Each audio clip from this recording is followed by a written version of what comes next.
સુરેન્દ્રનગર જિલ્લાના Limbdi national highway ઉપર PGVCL ઓફિસની સામે કાર અને બાઇક વચ્ચે અકસ્માત સર્જાયો હતો, જેમાં કાર પાછળ બાઇક ઘૂસી જતા બાઇક પર સવાર 2 લોકો ઇજાગ્રસ્ત બન્યા હતા, જેને લઈને 108 દ્વારા બંને ઇજાગ્રસ્તોને તાત્કાલિક સારવાર માટે લીંબડી સિવિલ હોસ્પિટલ ખાતે ખસેડવામાં આવ્યા હતા. તો મળી આવતી જાણકારી અનુસાર બાઇક સવાર નડિયાદના હોવાનું સામે આવ્યું છે, જેમાં એકનું નામ રાહુલભાઈ રમેશભાઈ અને બીજા ઇજાગ્રસ્તનું નામ પ્રવીણભાઈ રજનીકાંતભાઈ હતું. ત્યારે આ બંને બાઇક સવારની ગંભીર હાલત હોવાના કારણે તેમને તાત્કાલિક પ્રાથમિક સારવાર આપ્યા બાદ સુરેન્દ્રનગર ખાતે રિફર કરવામાં આવ્યા હતા.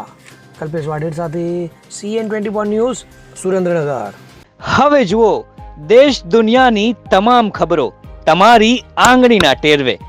ઉઠાવો મોબાઈલ અને Google Play Store પરથી ડાઉનલોડ કરો અમારી CN24 ન્યૂઝ મોબાઈલ એપ.